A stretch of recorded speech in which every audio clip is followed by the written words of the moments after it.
We are going to go over an example of a WebKIDSS out-of-the-box IEP using all of the custom pages that have been designed. We've been asked by a lot of people, if I were to redo my IEP, what would you recommend? What are your newest forms that you have for entry and your newest student forms? And so this video is going to discuss some entry and print order suggestions that we do have that are still a bit customizable in ways where you can insert your own forms based on which ones that you're using, but still using a standard format with some options.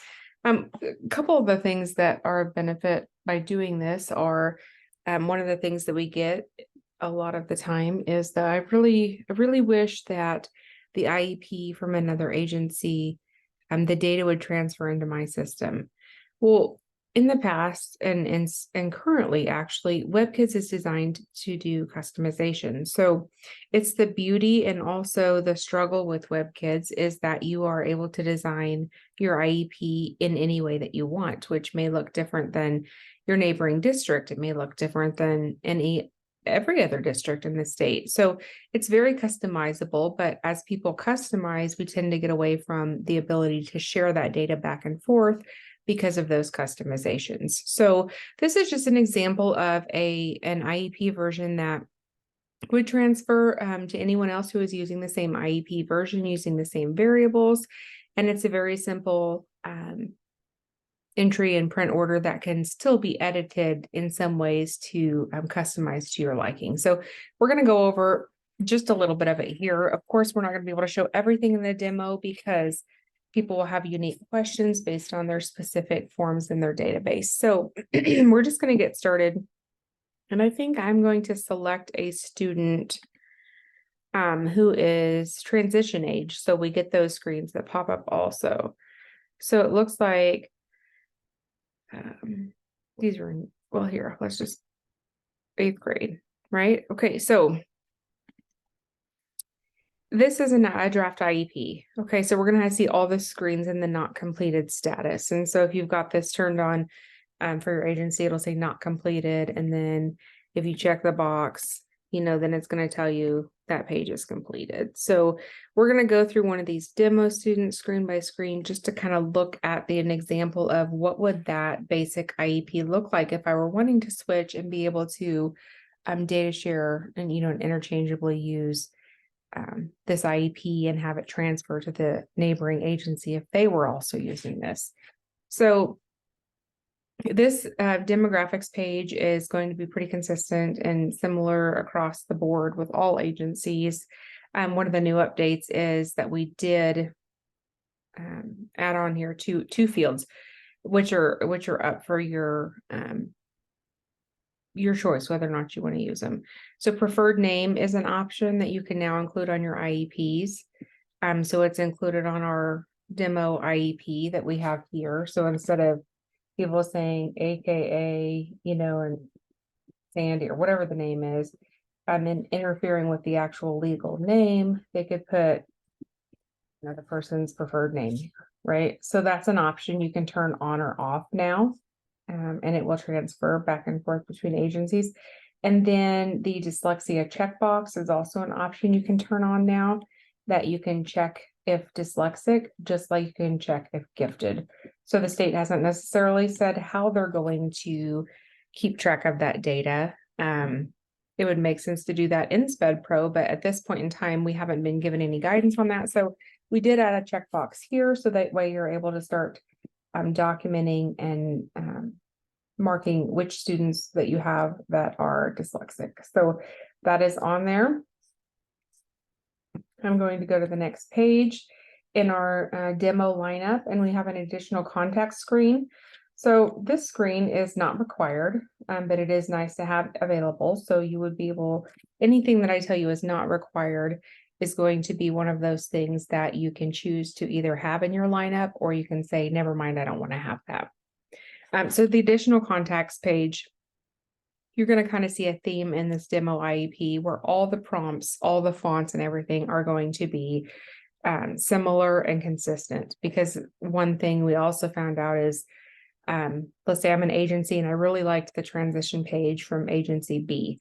So I took agency B's and I imported it, but they had different headings, different styles, different fonts. And then the next year, I really liked agency Z's, transportation page. So I imported it and I used that. And, teachers do that. They beg, steal, and borrow. They implement these things. But what we found is then you have a very, I don't want to say unprofessional, but not as professional looking IEP, because you have a bunch of pages that are not consistent in either formatting or style. And so this IEP demo is designed to where you're going to have that consistency all throughout. So all prompts will be in yellow at the top, and they are designed to help your providers actually fill out the pages and answer questions or provide links. These are also customizable, but these are the ones we have in here for our demo. If I want to add a new contact, I simply click new. And this is a place where you would have a contact screen for all of those people who are not a legal education decision maker, which means they can't sign the paperwork, but they're important and we need to have their information on file. So maybe it's a therapist that we have, or maybe it is the foster parent, but the foster parent is not the ed advocate or the LEADM. Or maybe we have, a grandmother who sometimes is acting as a LEADM and sometimes is not, depending on where the parent is in the picture. So this screen is designed for that. If it's an agency, you would put the name. So we could say, I don't know, the rehab, right? Or maybe that wouldn't, yeah. The first name of the person, the last name of the person, relationship, and this is customizable. So in your settings, regardless of what I have here, you're able to customize the relation to the student. So you can enter these in the system preferences and be able to make that selection, which you could also probably add the option of other, where they could type it in if it's not on the list. So for this would be voc rehab. Do I have a consent on file? Yes or no? What date was it signed? I could enter it into here. And do I have consent to invite? Yes or no? What date was that consent signed? Okay, let's say it's the same date. So this is just great documentation to have on file. You can further go in and put in their address, phone, email, and then any notes that you want to down here below. Now this page does not print on the IEP, so it's not something that's going to be included and given out to anyone. It's just for internal use only. So that is one of the pages that you can choose to include in your lineup. The next page we have is the dates and ed status page, which is part of the IEP system. So there's really not much here that's going to be different or that we can change. This is going to look just like the dates page that you've seen in the past. The parental input page was added, I believe last year. But again, anything that you see in yellow will not print, but it's designed for providers. So they have some tips and tricks on how to fill it out. So this one here lets them know the requirements that the LEADM is supposed to have that opportunity to express their concerns for enhancing education of their student. So if you want guidance on KSDE's parental input, you can click here. If you want a copy of parent rights in English, you can click here and those will pop up in a separate window, and same thing as in Spanish. So what actually prints on the IEP is, did the LEADM participate in the development of this IEP? And you document, yes, they did participate. Were they involved in the annual placement decision? Yes, in fact, they were. And then when you come down here, anytime you see a new box, if you don't have this new box on any of your IEPs, you may have some older forms or versions that didn't include this. You click new, and when you do that, it starts a record for you. So for example, this is parent input. So maybe one thing that we try to train is, it's not always a concern. It's a concern for enhancing the education of the student's IEP. So whatever the parental input is that you want to put here, maybe mom is concerned that reading fluency is not getting better or something, whatever it is that mom says, right? If you want to go so far as coming over here, you can say, well, you know, we did address that in the reading plan. And maybe some accommodations and modifications. Okay, you can multiply select by holding the control, or you can push other and you can type something else in. If you choose other, you're able to type in and it saves. That's the only thing that this box is for. So I could then say, okay, that's what I want to put on there, click save. And maybe they have another concern. So I'm going to click new again and add that. So this is just a way to document those parents' concerns for enhancing their students' education, but also providing how that's going to be addressed. The next page is, again, we're looking at an example of a student with transition, just so we can see what those screens look like in the suggested format. So if you have a student who is not turning 14 during the IEP, this isn't going to show up at all. It's based on their age trigger. So for transition assessment, it's pretty basic. It gives you information here, and then it tells you to click for guidance from KSDE. Most of that guidance is going to be in Chapter 4 of the Kansas Special Education Process Handbook. But there are some links that will take you to other specific parts. So you can see on this one, when I was drafting, I already have one of these in here. You may have copy settings to copy forward from last year because you want to keep that assessment in there so you don't have to retype it every year, and that's fine. I'm going to scoot this over so I can see a little better. So let's say I have a student interview on file. The strengths, needs, of course, this is archery. We're just playing around with students here. You'd have something more serious. Needs, results, and preferences, right? That information is going to be here. If I am on to another year and I want to add another assessment, whatever the name of the assessment is, I would type here, you know, what were the strengths, needs, and preferences of the student or results, right? And you can add as many assessments as you've given the student. This is on here for additional assessment information if applicable, because sometimes we find that, you know, it's hard for staff to explain strengths, needs, results, whatever, and they have other things to say and they're not sure where to put it in the boxes. And so this is a great way to explain further or add more information. If that's left blank, it's not going to print that box anyway. So it will just say additional assessment information if applicable, but then it's not going to show anything because it wasn't applicable. So if it's left blank, it simply just does not print. So after the assessments, we talk about the desired post-school outcomes or the post-secondary goals. Again, prompts here, guidance from KSDE. After completing high school, I will receive training or education in the following manner. This here is designed to incorporate the I will statement to try to help those providers who forget to say, I will receive training. It's kind of that almost a fill in the blank, if you will, but still making it open-ended to where it's individualized for the student. So you could repeat, I will attend the College of Elven Arts or whatever it is. I will receive training or education at the College of, or wherever, whatever the case is. So that's kind of left for you to train staff and let them know what you want them to put in the box. Current experiences are, you know, do they have education and training experience? Employment, same thing. I will statement. What are their employment readiness skills? Independent living. If the skills are adequate, it's just going to give this statement. If the skills are not adequate and I uncheck that box, it's going to give the same two boxes for you to type in for independent living. But it also gives the option to hide it, so that way you don't have to look at blank boxes if it's not relevant. Anticipated course of study has quite a big prompt on here just for user ease of use.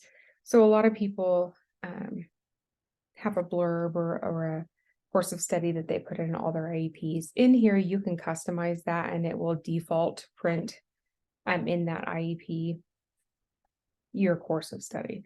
So you can still do that, but it asks about the number of credits, how many are left, so it shows whether or not they're in progress. But it also allows you to copy and paste, because if you're using these boxes with all these symbols, it's called RTE, or rich text editor, which there used to be lots of issues with copy and paste, and you get those weird looking characters and symbols. But a lot of that has been resolved, but people haven't updated their systems to the newer format. And so they're still having problem with those characters. So these types of boxes fix those issues in most cases. So I'll give you an example.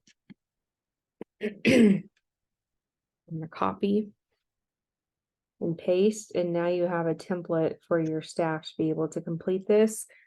Do they have to do that? No. Is it there as an option? Of course. That plus more, they can type below here and add anything additional that they want to. So let's say that your requirements are, this is based on state of Kansas, so everybody's going to be different, but this is state of Kansas requirements. English language arts, let's say they've earned 3. Is it completed? No, it's in progress. So they'd be able to fill this out and then describe anything below. So that's just an example. Do they have to use it? No, they don't. You could simply delete it. You could say, oh, we require 8 electives at our school. So you could change it to 8. So that's just something that's hopefully helpful to staff to use. Then we have the questions about if they're anticipated to graduate with a diploma, or if we anticipate that maybe they're going to go on to a program that goes up to 21 years of age. All right, the services for transition. Again, quite a bit of information for staff, doesn't print out, but it's there and available. So do they require services? If it's no, there's a box that you can type anything you want to in. If you don't type, it doesn't print. If you select yes, it's going to say, okay, well, what is your service? Let me add a new one here. Frequency, location, duration. So you start to see a pattern of formatting to where, you're not training staff to do something different on every single page. The content may be different, but the formatting is similar. So it's not so much to learn as you would think by adding new pages otherwise. So transition services, the student's going to get, maybe they have CBI, I don't know, frequency, location, duration, provider, and then the start and end date. So you can add as many lines as you need to for transition services, and they're going to print out. If you don't type anything here, leaves blank. If you add something that you're like, wait, I actually don't want that, then you can just go ahead and delete that box and get rid of it.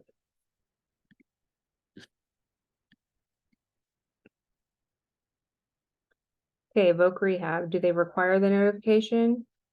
Yes or no? And if no, explain why. So I'm going to click yes, so you can see what that looks like.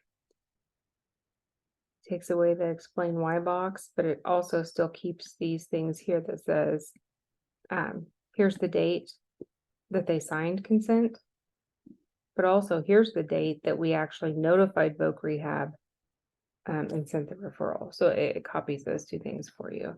Some people like an additional text box to write things in. And so we've considered adding a text box to the bottom, but we have not done that yet. General intelligence or cognitive. The next several pages that I'm going to show you are very similar. So as we go through, 2 or 3 of them, I'll start going quite a bit quicker because the formatting is the same for all of them, which is nice when you're training staff because you're not training, like I said, a whole bunch of new information. It's just, what do I put on this page? It's got the same format as every other page, and it's a little easier to use. So you're always going to be asked this question based on the most recent evaluation and ongoing data collection. Does the student have needs in this area that require special ed or related services? So if it's empty, you're going to see the strengths, current needs. This one's just defaulted to show this information anyway, right? If you click no, it's just going to give you a box. So if you want to put some information in there, you have a box to put it in. I feel like the general intelligence is always a great place to have the box. You may not have a need where you have to write a goal for general intelligence. I almost never see it on that page, but you always want the most recent evaluation summary. So this still gives an option to have that box so you can have a 3-year reevaluation summary included as part of that IEP. If you click yes, this is going to be the same for all of the PLAFS pages. Then you're going to get boxes for the strengths, the current performance and needs. This used to be 2 boxes, but people said it's very redundant because wouldn't their current performance also describe what their need is if we've already talked about strengths? And the answer is yes, probably so. So that box has been combined. Impact of exceptionality is on every PLAFS page, but you have the option to take it off. So even if you adopt this format and you don't want the impact on every single page, maybe you only want it on the cognitive page. Maybe you want it on every single PLAFS page where there is a need. You are able to customize this part and make it appear or not appear on each page. So if you want this here, fine. If not, we can make it go away and you'll still be using the updated format. Same thing with this. Is this need going to be met by general ed supports? Maybe they have needs, but general ed's got it taken care of. Accommodations, modifications, all of these types of things, which kind of alerts the user to say, you know what? I said supports for school personnel, so I need to remember on that supports for school personnel page to address this need. These are customizable, so you can delete all of them. You can combine, let's say, accommodations, modifications onto one line. You can customize this part here. So this is something that if you like it, you can keep it. If you don't, you can take it off or you can make it your own. Now, there's 2 ways to show goals on this IEP format, and I have both of them built in. Traditionally, there have been goals pages, and it looks like this. Okay, well, this is not a real student, so let me make it look real. There we go, where you have the goals over here. Okay, and that displays. But people have said, you know, I really would like if on those PLAFS pages for reading or math or whatever, if that student needs a goal, I'd really like to have it all on the same page. And so you have the option to either do that goals page where everything's there, or you can put the goals at the bottom of the page. And so for the sake of demo, I have both here. So let's say that I did need a goal. I would click goal. I would click new. And now your goal is going to be right on the page in which the goal is related to, and it looks the same. You can always add benchmarks as well, same as you do on the goals page. So I'm going to go to next page. Health is going to be similar. It's got a few extra questions. So the standard question, do they require services or not? When you click no, it takes away all this extra stuff. But I'm going to click yes, just so you can see what's on here. Are they hearing impaired, yes or no? What was the last screening date? Did they pass or fail? These are customizable here, where you can say, I don't want the pass and fail to show up. I just wanted to answer the question. So there's some customization that you can do in here, and it doesn't affect the transfer of data. Same thing on the vision screenings. And then, does the student take medications? If yes, explain below. So yes or no, explain below. We could always add a prompt in there reminding people not to use specific medication names. Do they require a healthcare plan? Yes or no. We can make a trigger that if yes, the next page in your lineup is going to be a healthcare plan. So we can make those all attached to a specific question. Okay, because we marked yes, it was a need. You get the same consistent boxes. There's strengths, current performance and needs, impact of exceptionality. Again, if you don't want this on here, it can be taken off. These are customizable, just like on the previous page. And then also, yes, do I want a goal or not? If yes, I click save. My goal's right here on the page. I just add a new one. Okay, so you're going to see this pattern as we go through. So the next page is motor. Do they have needs? Yes or no? You click yes, and you get all those same screens, right?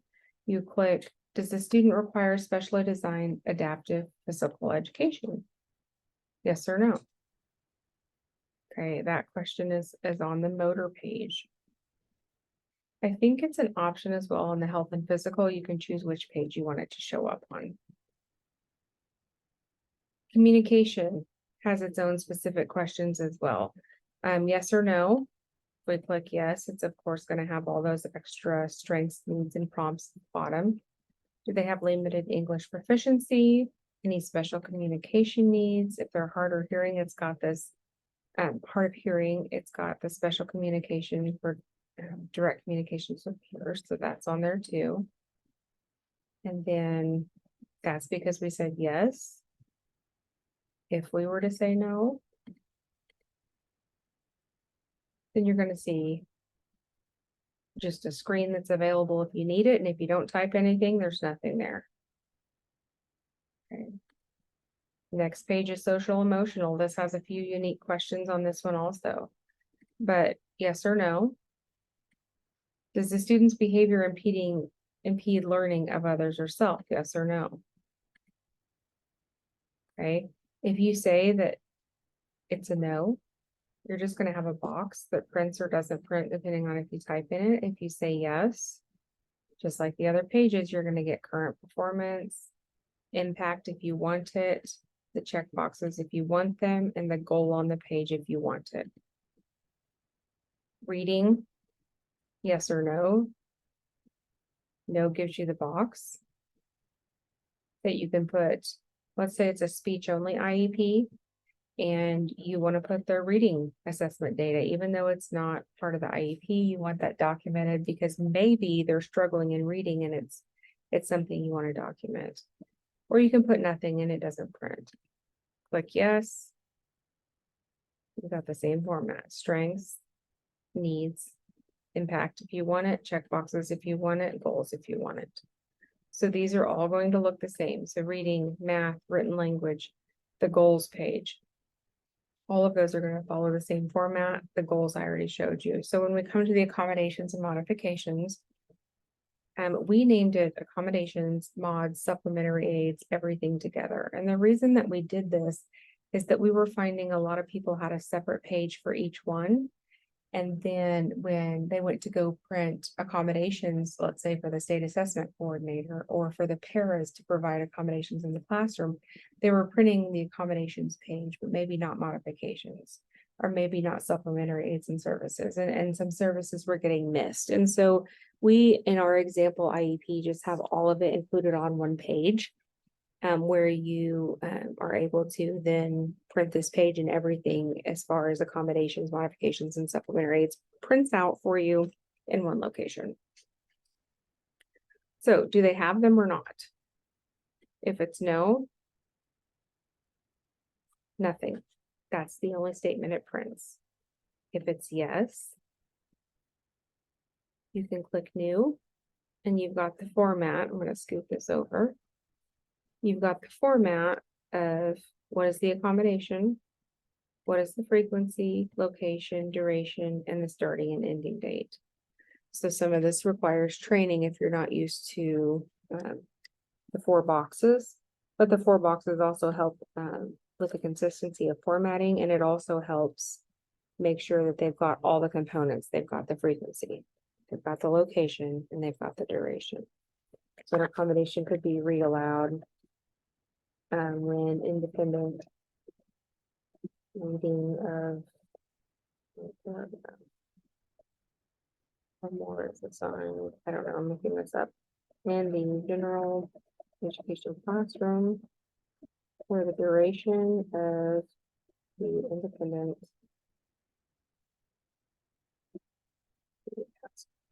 Okay, so whatever that looks like, then you add new to get a new one. Okay, I think we're going to work on scooting that over as a default, but I'm going to scoot it over. So, and then if you put one and you're like, I don't actually need that, you simply delete it. these can be copied forward from year to year, or you can make them enter them every single year. That is still up to you and it's customizable. So I'll go to the next page, supports for school personnel. This was included on a separate section because the last that we're aware, at least, it doesn't require consent for it, but it's also provided to the staff and not to the student. So we kept it on its own page. Same thing, yes or no. If we say yes and we click new, it has the same format as the rest of it. So that way there's some consistency, frequency, location, duration. So, it's staff working with students.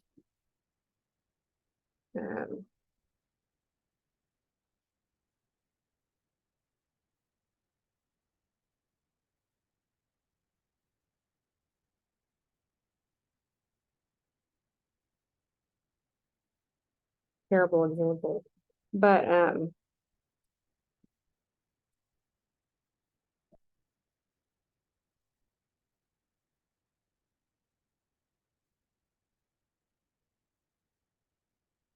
just an example. All right, if there's another one, you add new and you put it on there as well. Special transportation is basically around all this yellow that doesn't print, 3 questions. And the reason we suggest this page is because a lot of the core reports that we're hoping to get put into the system by the fall are built off specific variables in your system. So variables could be a drop down or one of those check boxes or a date box, whatever the case is, where we can help you by just clicking, hey, here's my report, show me all the kids with transportation. Versus when you customize your forms, you can still do that, but it's a much more complicated process and you have to go through and actually build the report yourself. So we're recommending this transportation page, which is specific to the fiscal year. So it'll give you information on if they need transportation this year right now, do they need it for next year, and do they need it for ESY? So that provides you a lot more information than does this student require special transportation. So again, you click new. It follows the same formatting as the rest of the services. So that way it's easier to train on because it's got service, frequency, location, duration, start and end date. Okay, so that's where you would enter in transportation. Special education and related services are both on the same page for the same reason as we talked about with accommodations, in that all of your services for special ed and related services are included on this page. Some people get a little bit confused and they put para supports on supplementary aids because it is technically a supplementary aid. But we recommend putting it on here because it does go on the chart as an SE special education service. And we document that. So we do suggest that you put para support on this page. But again, that is agency specific. It is up to you. So I'm going to click new. And you're going to see the same format you've been seeing. So this is one of those places where you can customize it. We are recommending, and most people are using what you're seeing right here, right now. However, you are able to customize it and say, I want these 4 boxes with the start and end date, or I want the box that says a drop down of SE, a drop down of G, and it looks basically like a chart, like the anticipated services chart. So that's still an option, and we can switch that over and your data will still transfer fine. The only thing is that a lot of people are not printing those as a chart style on the IEP because it leads to further amendments. So you do have a choice of which one you want to use. If you'd like to see the other example, then certainly reach out and we'll show you that one as well. But you can add as many services as you need to here. So let's say it's para support. You could say SPED staff support in reading and no, you wouldn't even have to do that. You could just say SPED staff support for para, right? Because you may switch out with the para and be the SPED teacher. Maybe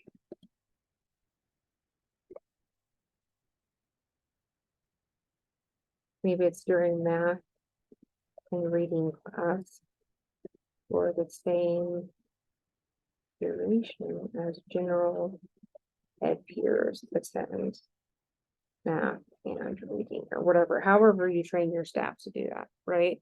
So then you just add a new line and then maybe you're putting your OT service on here. 2 times weekly. Per session or whatever. Anyway, all of your special education services are going to go on this screen, so they're all in one place. Do you have to have it like a chart where you have para-support for this year and para-support for next year? The answer is no. It's all in your wording. So there's additional training documents. If you need help with that, just reach out to us. You'll probably have better training documents than we do though. So, but we're more than happy to help you with that. All right, participation in assessment. We have combined the state and district assessments because it didn't seem to make much sense to have 2 separate pages to document the same thing. So our suggested assessments page is just called participation in assessment or assessments, whatever you want to call it, where they choose either the general or the DLM. Okay. So if you select the DLM, you're going to have to indicate, why the student can't participate. So those questions that you have to answer regardless, right? But if you also click DLM and alternate, it's going to pull up our DLM rubric as the form right behind it. So that way you can fill out that DLM rubric for the student. This is the same as the state form. We just made it electronic. So it's easy to locate and it pops up right within your IEP. You can choose to print it or not print it. That's up to you. So I'm going to go back to participation in assessment. And you can see the DLM was selected there. So that'll be the next form. If not, you simply select general and then that form goes away.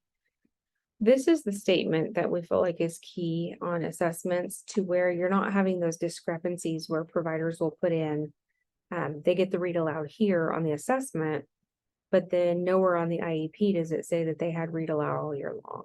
So this simply says that the accommodations and modifications that are on this IEP already are going to be available for use on the assessments as long as they're allowed by the assessment guidelines. So that way you're not being redundant and listing them over again. It's just a general statement that says, hey, if it's on this IEP and it's permitted on tests and assignments, and it's spelled out that way, it's going to be permitted on the assessment unless they say it invalidates the results. So this has saved a lot of time and effort as far as filling out participation in assessments. Participation with non-disabled peers is a little trickier. A lot of people have that version where you just do the checkbox.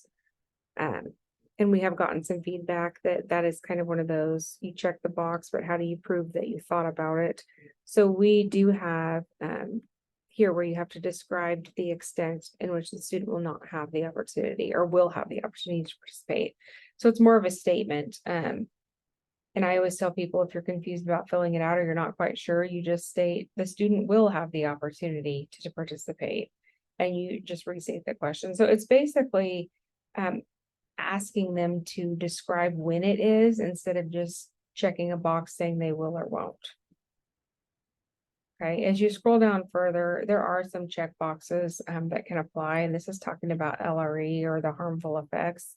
So they have options to, you have an option to say it's the potential for social stigma, it's potential for them to become overly dependent, whatever the case is, you can list that, you can put other, and you can write anything you want here. Okay, here's the statement about the provision of regularly scheduled services. ESY is also built in here. I don't know that we're looking to make any changes. At one point we had talked about it, but if that's the case and you're on our forms, we would just push it out and update you automatically. You wouldn't have to do anything. So the questions are, is there historical data, yes or no, and you answer the question. You can document your data by clicking new. And this has, maybe you use summer break. What was the dates of the summer break? What did it say for the data here? What did it say when they came back, or any additional comments? These are nice because you can kind of put a screenshot or a picture or a chart or a graph or whatever within this to use as your data too. So that's for requiring data on there. And then are there other predictive or circumstantial factors? It says right in the process guidelines that the teams can't just stop after a regression recruitment analysis. They also have to consider these factors. So it lists these other factors that are required to be considered. We always include an other, and then a box to make the description. Now, the key about this here, anticipated ESY services, you can see a prompt here where it tells you that services have to be entered in on your chart to show here. We've had questions as to, well, why do we have to put ESY on the chart if it doesn't go to SPED Pro? And you still have to have ESY on your chart to give your providers access to the IEP. So what this does is ensures that those two entries match without any discrepancies, and that they're based on the data that you have on your chart. So I can't enter any ESY services here. But if I'm on my anticipated services chart and I add a school line, I don't remember what it is for ESY, I think it's that. And let's say end it, I don't know, probably want 2 lines, but you put that information in. I'm just going to select some random things. 200 minutes, 4 days a week, I don't know, every week.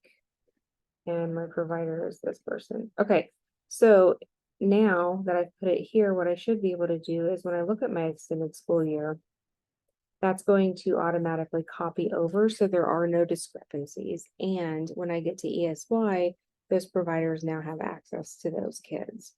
So that's how that works for ESY. So I'm going to click next page. The chart is not changed. It's the same as it's always been.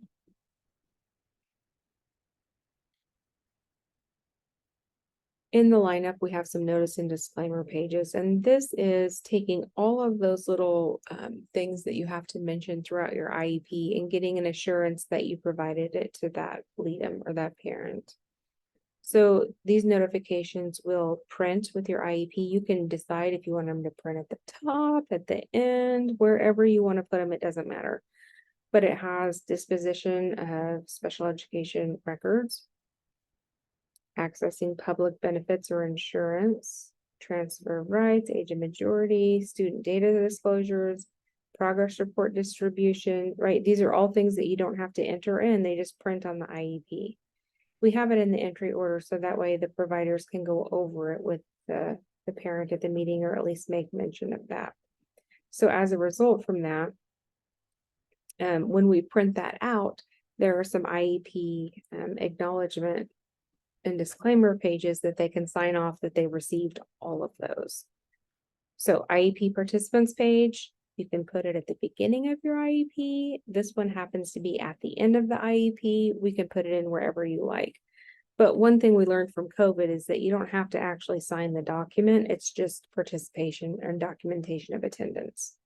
However, many places still make their people sign to prove that they participated in the meeting. So there are many options you can do with this page. You can keep the page you currently have. This is just an example of an updated one where you can type in the name. Of course, this is student, right? I don't even know what her name is for you. And then participated in person. So if they participated virtually or by phone, you can document that and then put the date. Okay. If you want people to sign and you don't want it to be like this, all you have to do is when you print that IEP, it's going to give you the lines and they can sign it. So regardless of which one you use, so you can use this if you want. You can use your own if you want, but this is an updated one that has this built into it that says, did they get a copy of the IEP? How was it provided and who provided it? So this is one of those things that we have included here, but it's also listed on the, trying to get to it here. The notice and disclaimer statement that prints out also. So it would be in either place if you chose not to use this one. I think the last thing is the student service log. This is something that we're probably not going to put in our lineup unless you want to use it. But this was built to document services for students. If you're entering Medicaid logs already, they will show up here for you. It says we don't have any records because this student, it's just a testing database. It's not a real student. But those Medicaid logs will automatically display on here. But if I say, let's just put in a dummy date here, I don't even know, 8:33 a.m. and let's say we ended at, I don't know, 9:45. I'm just making this up. Progress code was, you can list progress code, you can leave it blank, maybe it doesn't apply, right? So this is really useful if you're doing like a homebound service or a student who's been suspended and they can't come on campus and you're providing services elsewhere or something. You can mark if it's not applicable or if they regressed or they maintained, however you want to do it. And then the status code was, yes, I delivered it, or the student was absent, or, provider was absent, whatever the case is. Let's say we delivered it, it was at school. I'm going to click save. So once you add to that student service log, you can add another one, but you can see that it's now logged that student service. So if you wanted to come out and print documentation of your service delivery, you could. And anyone doing Medicaid service logs, it would automatically add it to this list so they're not having to do it twice. So that is an option. You can use it. You don't have to use it either way. So the only other thing I'm going to come in here and show you then is that notice and disclaimers signature page. So bear with me as I find it for you.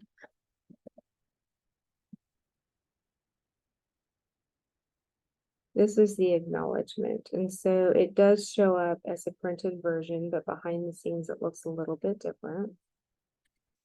I'm going to show you what that would look like. So with your IEP, you can print out, or we can even add it to your entry order where they're doing the electronic signature that, number one, I acknowledge that I got the disposition of records notification, public benefits, transfer of rights, all of those things that I showed you on that other screen. They can sign that and date it, and you can keep that as a copy that they received those things. Not everybody requires an acknowledgement. I'm not 100% certain that it's required, but I do think it's a best practice and a way to document that. So that is the example of our 2024 IEP lineup. That is what we're recommending to people. You can use the whole thing, which is probably the best case scenario. You can use certain parts if you're not ready to get away from what you're using right now. I think the key takeaway is the data transfer from agency to agency. That makes it much easier. But also, as far as reporting, we're able to build core reports, which are going to be done by the fall. For some of those basic reports that, I want to know all the kids with transportation. Well, historically with WebKIDSS, you've had to go in and build it from a list, and people find it very complicated if they don't do it every single day. So we are working on building those core reports. So we'll have transportation, who's on your ESY list. I think there's going to be one for students who are transition age. There's going to be some core reports built in that all you have to do is come over here just like this re-evals do. Click on it. And of course, mine is not real data, so it shows that everything's overdue. I would hope yours doesn't look that way, but it automatically pulls the report. You didn't have to do anything. That's what we're gearing our work toward this fall. But in order for that to work, you would need to be using some of these suggested forms. We can make it work if you do customizations, but it requires a little bit more work, and then you have to change it every time you update. So we're really encouraging people to try to use that same format so that way we can get our data to flow from agency to agency, and we can also make your life a lot easier by giving you a one-click report instead of trying to teach you how to pull all of that from the system. So I hope this information was helpful. I know it was really long, but hopefully it provides a little bit of an update of what we've been working on, what's available, and show you that you still can have some customization even within the confines of this recommended format. So hopefully that helps. If you need any clarification or you have any questions, you can reach out to either myself or Brian. Our emails are amber@webkids.org or brian@webkids.org. So I hope this helped. Have a great day, and we'll see you soon.